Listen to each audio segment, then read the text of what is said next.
Bom dia, queridos alunos da primeira série. Então, bem-vindos à nossa 7ª aula não presencial. Nossa 7ª semana consecutiva sem aulas presenciais na escola. Então, hoje a gente irá fazer a correção de algumas das atividades e o professor irá propor outras atividades referente a esse mesmo conteúdo.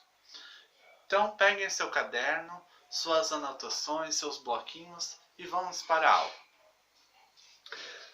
A nossa primeira questão dizia assim para vocês: um computador está na sua frente.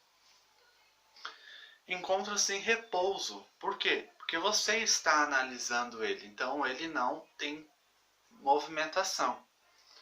Em relação a você, para que a leitura dessa questão possa ser realizada. Mas esse computador agora estará em movimento em relação a algum referencial. Cite alguns possíveis referenciais. Então, se o computador está parado na sua frente, como ele pode estar em movimento em relação a outra pessoa?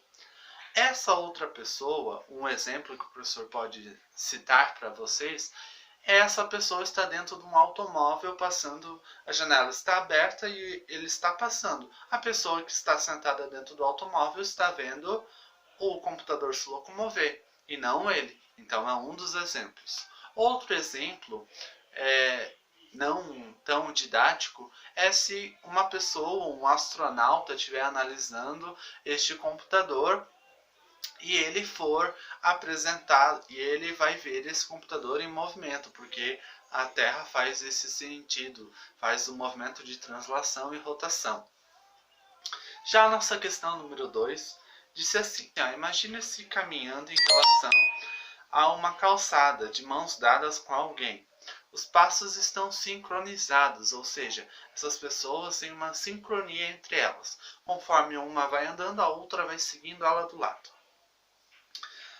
Nessas situações pode-se afirmar que, letra A, tanto você como essa pessoa estão em movimentos em relação à rua. Você e a pessoa estão se locomovendo em relação à rua. A rua vai se movimentar? Não, mas vocês sim. Então a letra A é verdadeira. Vocês estão em movimento em relação à rua.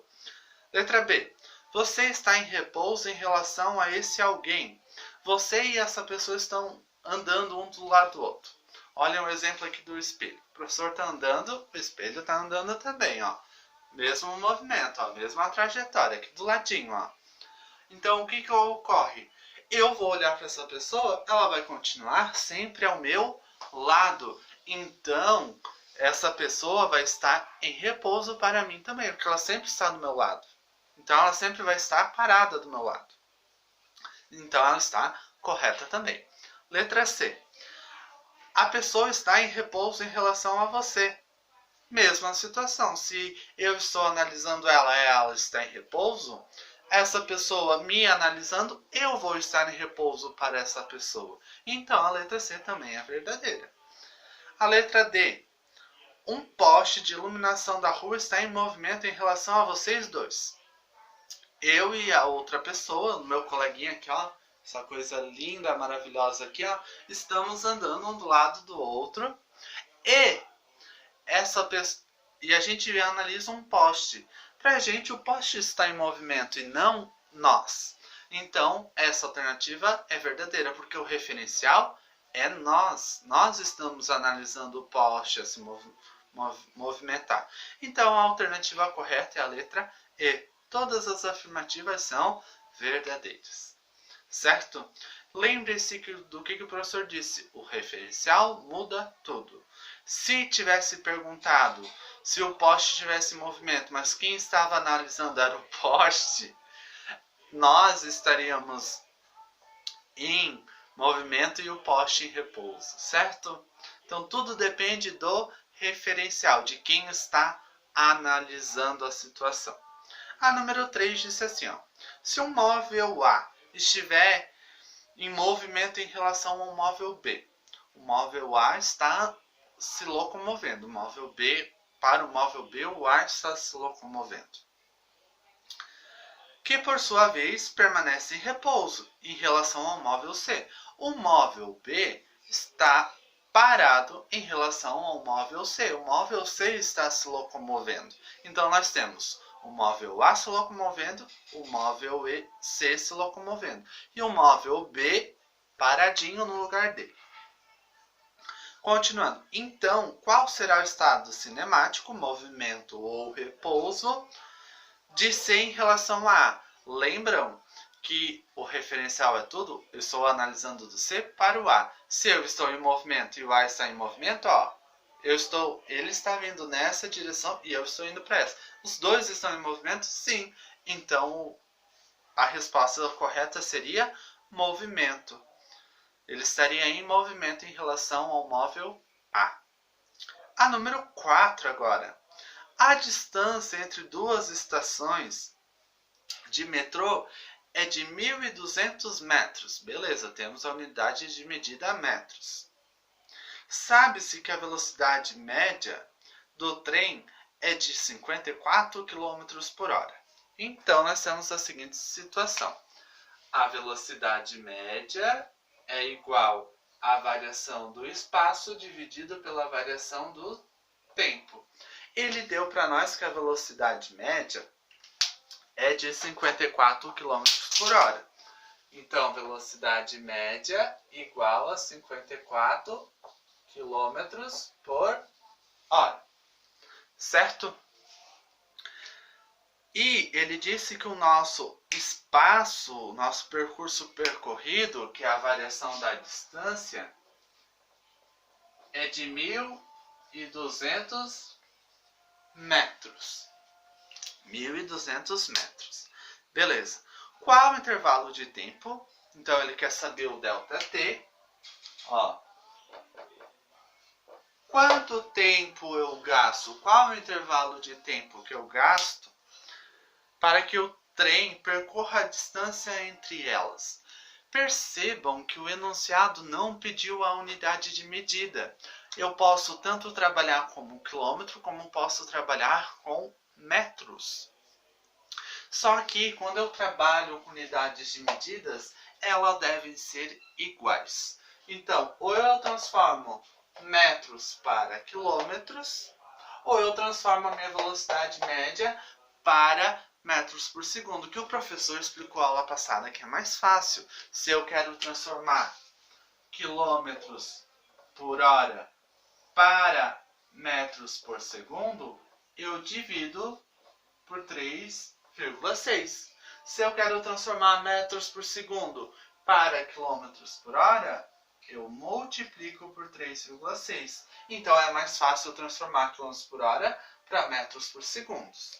Então, vamos fazer esse cálculo. O que nós vamos fazer? Pegar esse 54 quilômetros e dividir para 3,6. Então, 54 dividido para 3,6 vai dar 15.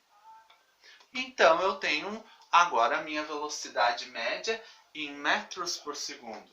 Então, a velocidade média é de 15 metros por segundo. Por quê? Eu peguei 54 e dividi para 3,6 para me transformar para metros por segundo. Agora eu tenho metros e metros. Agora eu consigo transformar essa minha unidade de medida.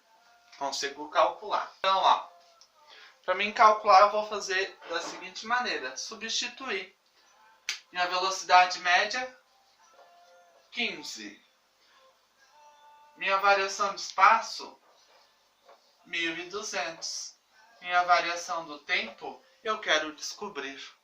Então, o que eu vou fazer? Vou pegar e quero descobrir variação de tempo, troco de lugar fazendo a regrinha de 3. Então, a variação do tempo é igual a 1.200 dividido para 15.